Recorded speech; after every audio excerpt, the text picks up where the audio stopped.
대법원 2020년 12월 10일 선고 2016다 254467 254474 판결 사건명 채권조사 확정 재판에 대한 이의 채권조사 확정 재판에 대한 이의의 소 판시사항 1.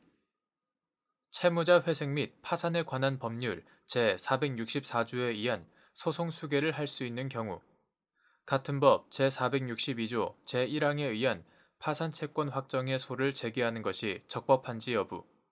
소극. 채무자 회생 및 파산에 관한 법률 제6조 제1항에 의한 파산 선고 당시에 종전 회생 절차에서 제기되었던 조사 확정 재판에 대한 이의의 소가 계속 중인 경우 채권자가 같은 법 제464조에 따라 소송을 수개해야 하는지 여부. 적극. 및 이때의 수개 신청을 상대방도 할 수 있는지 여부. 적극. 판결 요지 1. 파산 절차에서 신고된 파산 채권에 관하여 파산 관제인 등으로부터 이의가 있는 경우 파산 채권자는 그 내용의 확정을 위해 이의자 전원을 상대방으로 하여 법원에 채권조사 확정 재판을 신청함이 원칙이지만 채무자 회생 및 파산에 관한 법률 이하 채무자 회생법이라고 한다. 제462조 제1항 파산 선고 당시에 그 파산 채권에 대하여 이미 소송이 계속 중인 경우라면 채무자 회생법 제464조에 의하여 이의 채권에 관하여 이의자 전원을 그 소송의 상대방으로 하여 소송을 수기해야 한다. 이처럼 파산 채권에 대해 이미 소송이 계속 중인 경우에 조사 확정 재판을 신청하는 대신에 계속 중인 소송을 수기하도록 한 것은 신소 제기에 따른 비용과 시간의 낭비를 방지하고 소송 절차의 번잡을 피하기 위한 공익적인 목적을 위한 것이므로 채무자 회생법 제464조에 의한 소송 수개를 할 수 있는 경우에 채무자 회생법 제462조 제1항에 의한 파산 채권 확정의 소를 제기하는 것은 권리 보호에 이익이 없어 부적법하다. 이는 채무자 회생법 제6조 제1항에 의하여 파산 선고를 받지 아니한 채무자에 대하여 회생 계획 인가가 있은 후 회생 절차 폐지의 결정이 확정된 경우 법원이 그 채무자에게 파산의 원인이 되는 사실이 있다고 인정하여 직권으로 파산을 선고함에 따라 파산 절차가 진행된 때에도 마찬가지이므로 채무자 회생법 제464조에서 말하는 이의 채권에 관한 소송에는 종전 회생 절차에서 제기되어 진행 중인 회생 채권 조사 확정 재판에 대한 이의에서도 포함된다고 해석함이 타당하다.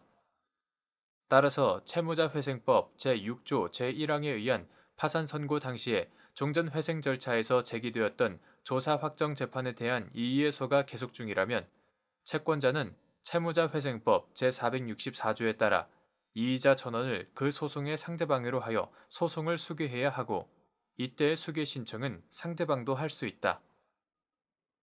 판시사항 2.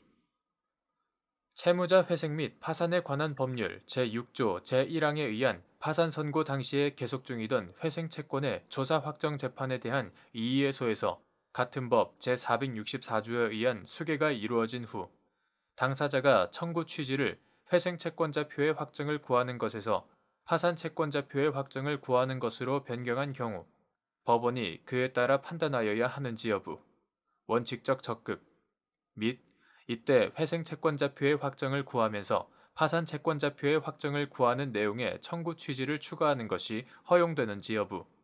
적극. 판결 요지 2. 확정 채권에 관한 파산 채권자표의 기재는 파산 채권자 전원에 대해 확정 판결과 동일한 효력이 있고 채무자 회생 및 파산에 관한 법률 이하 채무자 회생법이라고 한다. 제460조. 확정 채권에 관해 채무자가 채권 조사 기일에 이의를 진술하지 않은 경우에 파산 채권자표의 기재는 파산 선고를 받은 채무자에 대해 확정 판결과 동일한 효력이 있으며 채무자 회생법 제535조 제1항 이러한 파산 채권자표의 효력은 채무자 회생법 제6조 제1항에 의한 파산 절차에서도 다르지 않다.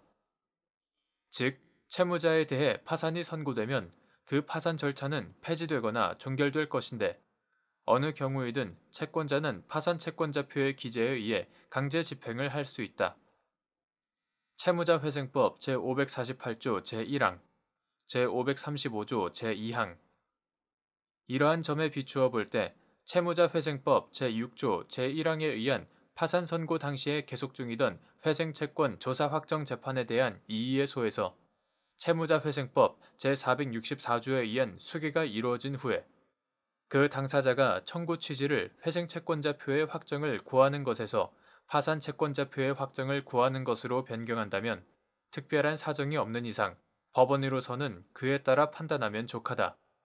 그러나 한편 다음과 같은 이유로 채무자회생법 제6조 제1항에 의하여 파산이 선고되어 파산채권 조사 확정 절차가 진행된다는 사정만으로는 종전 회생채권 조사 확정 절차를 통해 회생채권의 존부와 범위를 확정할 법률상 이익이 소멸한다고 단정할 수는 없으므로 채무자회생법 제6조 제1항에 따라 파산이 선고되어 파산채권자표 작성이 예정되어 있음에도 불구하고 회생채권 조사 확정 재판에 대한 이의의 소의 당사자가 회생채권자표의 확정을 구하면서 파산채권자표의 확정을 구하는 내용의 청구 취지를 추가하고자 한다면 이는 허용되어야 한다.